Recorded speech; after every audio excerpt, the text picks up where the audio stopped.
विघ्नहर्ता श्री गणेश, श्री गणेश, श्री गणेश।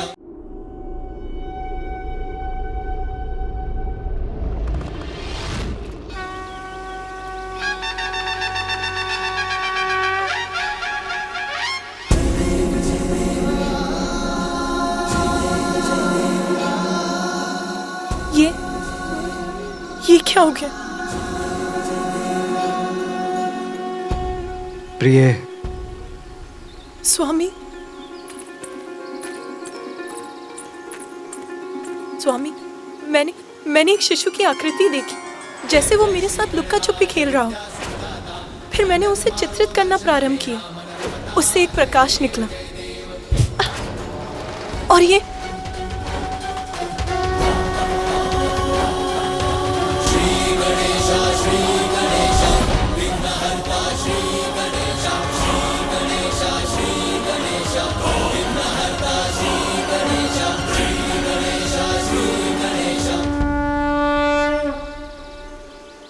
प्रिय, प्रकाश जीवन का ही तो प्रतीक है। वो प्रकाश जो आपके चित्र से निकला, वो आपकी इच्छाओं का ही साकार रूप था, जो आपको अपनी एक छोटी सी झलक दिखला गया। जैसे आप उसे पाना चाहती हैं, वैसे ही वो भी आपके पास आने के लिए व्याकुल है। आपको स्मरण है ना, मैंने आपको एक और पुत्र का वरदान दिया था। जब तक पुत्र कार्तिकेय अपने कर्तव्य को निभाकर लौट नहीं आता, आपको एक और पुत्र का सुख प्राप्त होगा। आपकी कामना ने आकार लेकर आपको अपना आभास कराया है। ओम नमस्ते गणपते, त्वमेव प्रत्यक्षं तत्त्वमसि, त्वमेव केवलं कर्तासि, त्वमेव केवलं धर्तासि, त्वमेव सर्वं कल्पितं ब्रह्मासि। संसार में कुछ भी बिना कारण नहीं होता। चिंता त्यागिए। आपकी ये बिगड़ी हुई कृति भी निकट भविष्य में आपकी इच्छा पूर्ति का ही शुभ संकेत है। गजाननाय नमः। ओम लंबोदराय नमः। स्वामी, मेरी इच्छा पूर्ण होगी? ये कैसे संभव है? देवताओं को दिए आपके वचन का क्या होगा? हमें आश्वस्त कीजिए हे दयानिधान, कि आपके और माता पार्वती के संयोग से कभी भी कोई भी संतान जन्म नहीं लेगी। हमें कैसे प्राप्त होगा हमारा पुत्र? उमा, आशा ही जीवन की निराशाओं को दूर कर भविष्य की शुभ संभावनाओं के द्वार खोल देती है। जिस प्रकार हमें कार्तिकेय प्राप्त हुआ, वैसे ही दूसरा पुत्र भी होगा।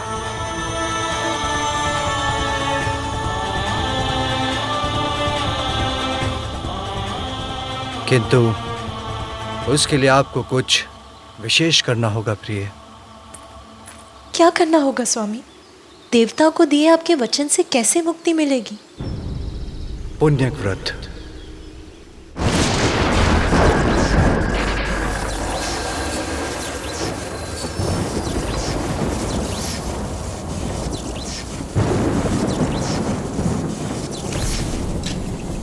ये भोलेनाथ का कैसा प्रयास है। संतान की प्राप्ति, वो भी पुण्यक व्रत से। ये कैसे संभव है? भला आज तक केवल पूजा से किसी को संतान की प्राप्ति हुई है? संभव है देवेश्वरी। आपको पुण्यक व्रत कर श्री हरि को प्रसन्न करना होगा,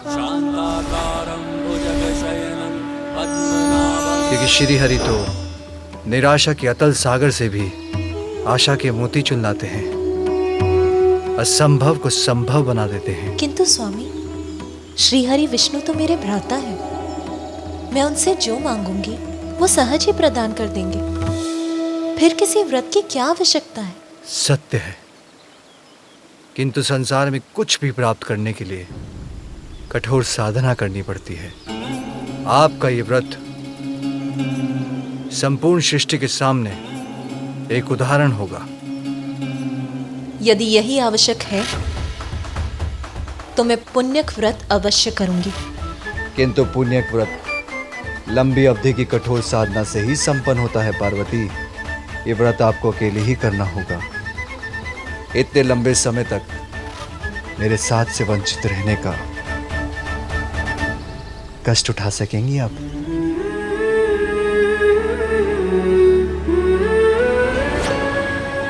माँ,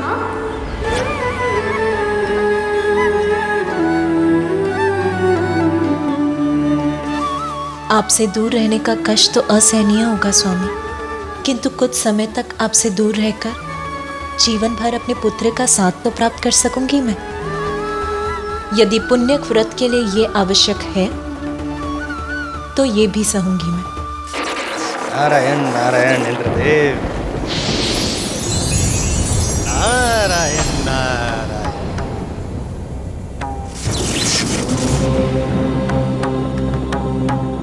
माँ पार्वती को करने दीजिए पूजा, आपका संकट है दूजा। शिव शंकर का वचन कभी असत्य हुआ है? मैं भी उन्हीं के दिए वचन के विषय में सोच रहा था देव ऋषि। भला भोलेनाथ का दिया वचन असत्य कैसे हो सकता है? किंतु माता पार्वती का भ्रम इससे अवश्य टूटेगा। नारायण नारायण इंद्रदेव, नारायण नारायण इंद्रदेव।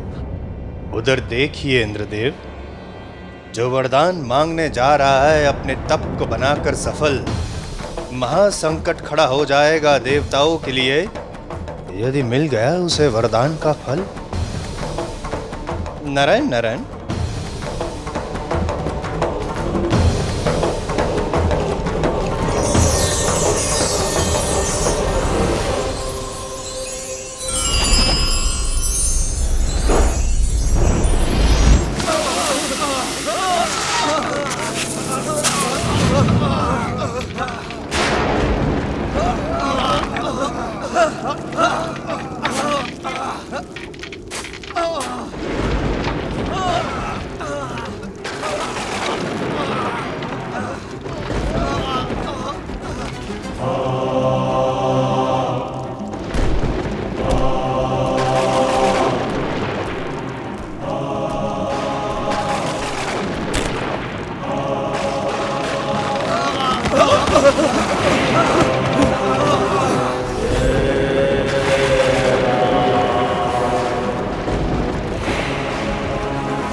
महिषासुर पुत्र गजासुर की, महिषासुर पुत्र गजासुर की, महिषासुर पुत्र गजासुर की, महिषासुर पुत्र गजासुर की, महिषासुर पुत्र गजासुर की, महिषासुर पुत्र गजासुर की,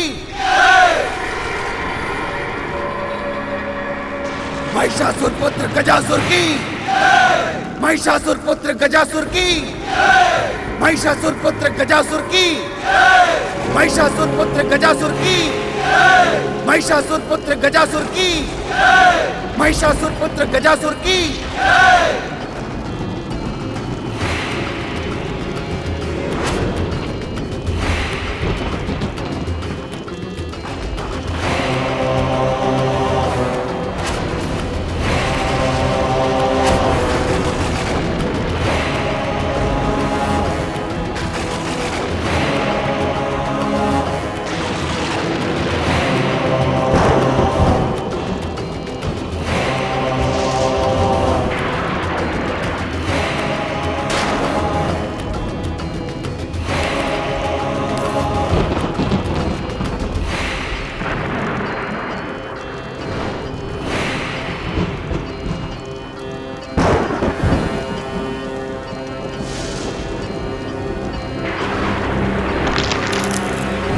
महिषासुर पुत्र गजासुर की, महिषासुर पुत्र गजासुर की।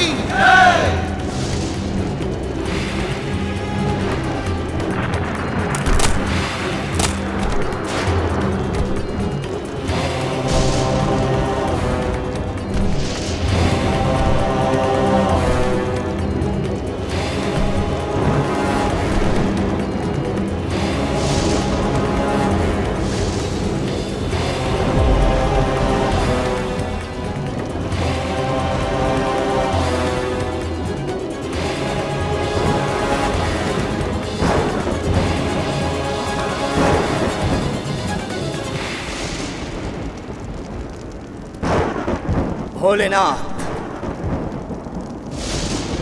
ये प्रारंभ है मेरे तप का। मैं आपको प्रसन्न करूंगा, आपका कृपा पात्र बनूंगा। देवता भी मुझे त्रिलोक विजेता बनने से न रोक सके। ऐसा वरदान देने के लिए आपको बाध्य कर दूंगा प्रभु।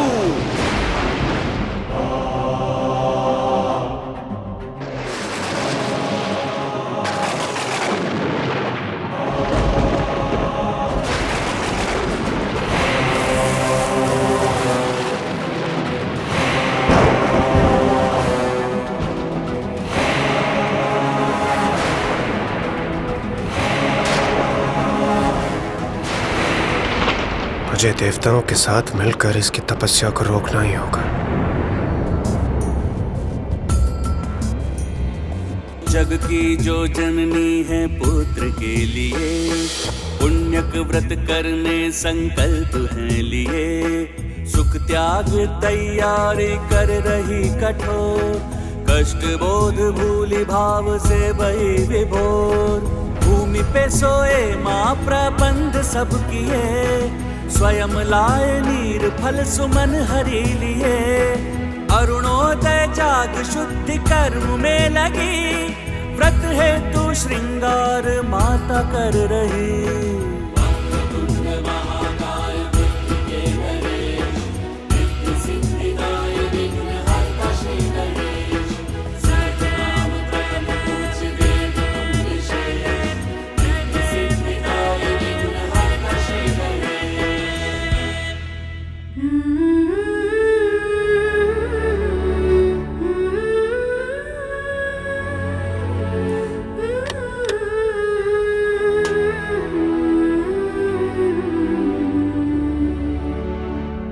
सखी पार्वती, सनत कुमार पधार चुके हैं।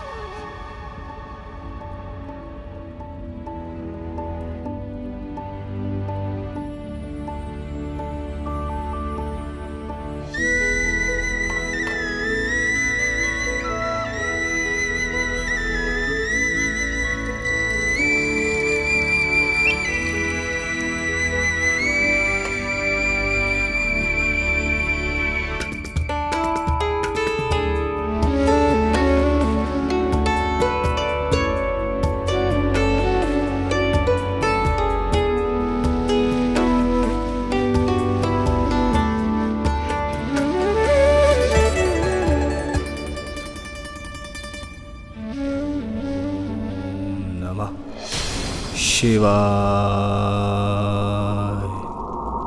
ओम नमः शिवाय।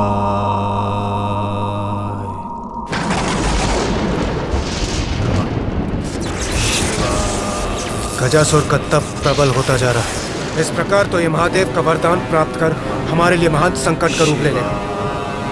सूर्यदेव, अग्निदेव, चंद्रदेव और वायुदेव, हमें गजासुर के तप को तोड़ना ही होगा। आपकी ये चिंता मैं पल भर में दूर किए देता हूँ देवराज इंद्र। मेरे प्रभाव से तपने लगेगा ये गजासुर।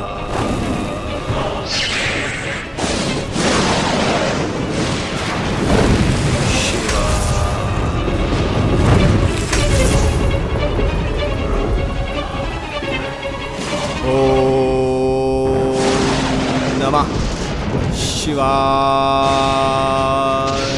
अग्निदेव विफल हुए, किंतु मेरा तेज कभी विफल नहीं होता। मेरे तेज के समक्ष सुरक्षित नहीं रह पाएगा गजासुर।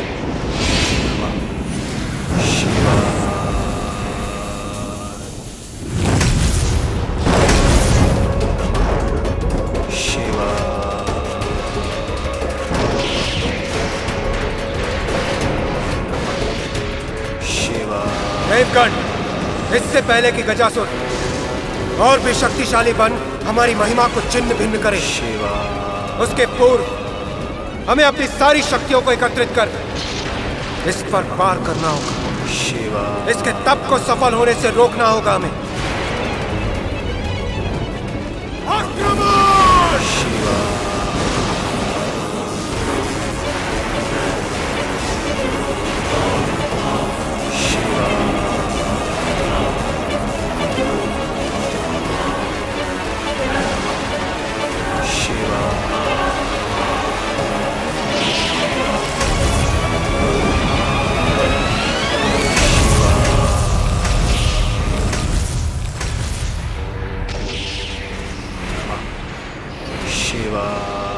कैसे संभव है?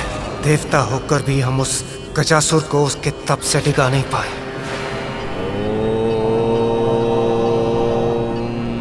नमः शिवाय।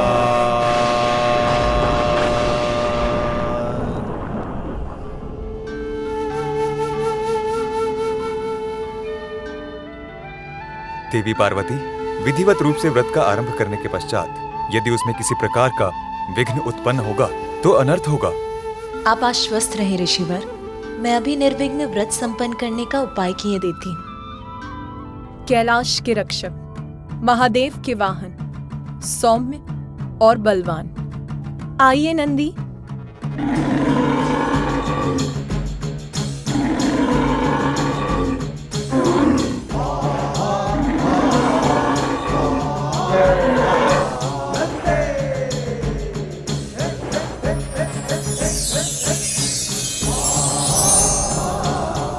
प्रणाम माता, आपने मुझे यहाँ बुलाया? नंदी, मैं तुम्हें अपने व्रत स्थल की रक्षा का दायित्व देती हूँ। मेरा व्रत पूर्ण होने तक यहाँ किसी का प्रवेश नहीं होना चाहिए। किसी का से मेरा अर्थ है यहाँ कोई नहीं आना चाहिए। जो आज्ञा माता, आप निश्चिंत रहें। आपके व्रत में मैं कोई भी बाधा नहीं आने दूंगा। यहाँ कोई प्रवेश नहीं कर सकता। इसकी बैल बुद्धि इतना स्पष्ट आदेश समझ सकेगी?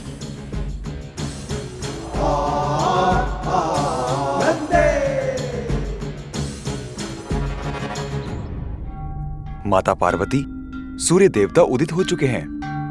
दिवस का प्रारंभ हो चुका है। आपके व्रत के आरंभ का शुभ मुहूर्त समीप है। हमें पूजा के लिए अपना स्थान ग्रहण करना चाहिए।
मैं तुम्हें अपने व्रत स्थल की रक्षा का दायित्व देती हूँ।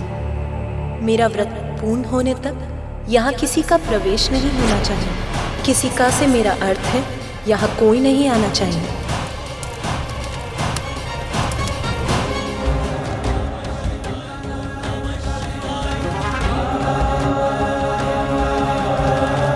मेरा व्रत पूर्ण होने तक यहाँ किसी का प्रवेश नहीं होना चाहिए।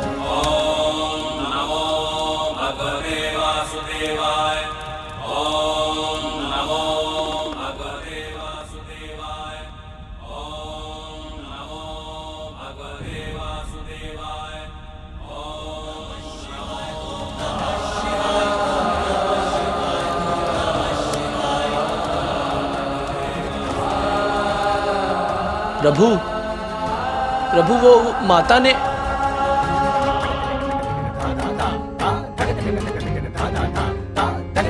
प्रभु तो रुके ही नहीं। अब माता के पुण्यक व्रत का क्या होगा?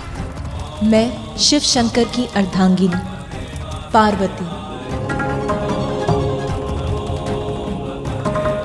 आज संकल्प लेती हूँ कि क्षमा करें माता, नंदी आपको दिए अपने वचन को निभा न सका।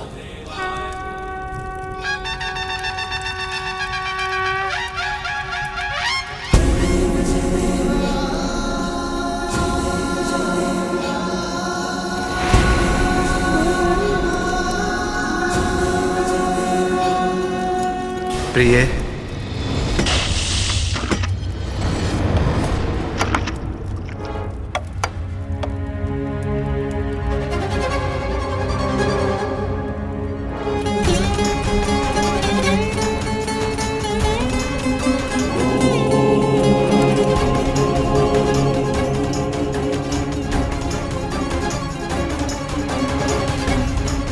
जिस प्रकार हमें कार्तिकेय प्राप्त हुआ वैसे ही दूसरा पुत्र भी होगा।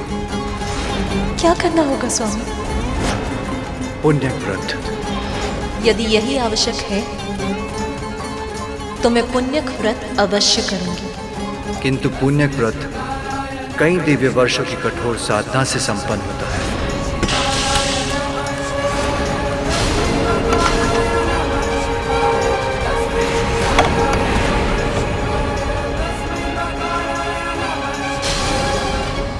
ये तो अनर्थ हो गया, भंग हो गया आपका व्रत। आप तो संकल्प मात्र भी पूर्ण नहीं कर सके, तो लंबी अवधि का व्रत कैसे पूर्ण करेंगी देवी पार्वती?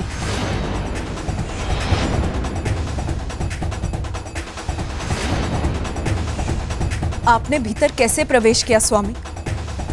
मैंने तो नंदी को आदेश दिया था कि मेरा व्रत संपन्न होने तक वो किसी को भी यहाँ ना आने दे। नंदी मेरे प्रति निष्ठावान, मेरा वाहन, मुझे कैसे रोक सकता है प्रिय?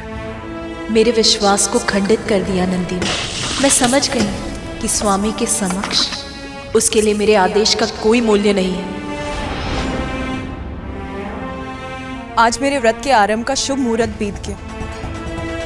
मेरा व्रत आरंभ होने के पूर्व ही खंडित हो गया। मुझे क्षमा करना प्रिय, भूल हुई। मैं वचन देता हूं अब मेरे कारण आपके व्रत में कोई विघ्न नहीं होगा।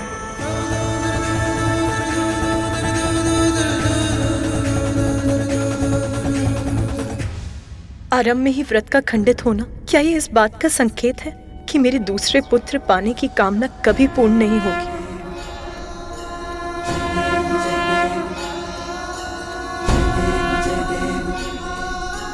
जय देव जय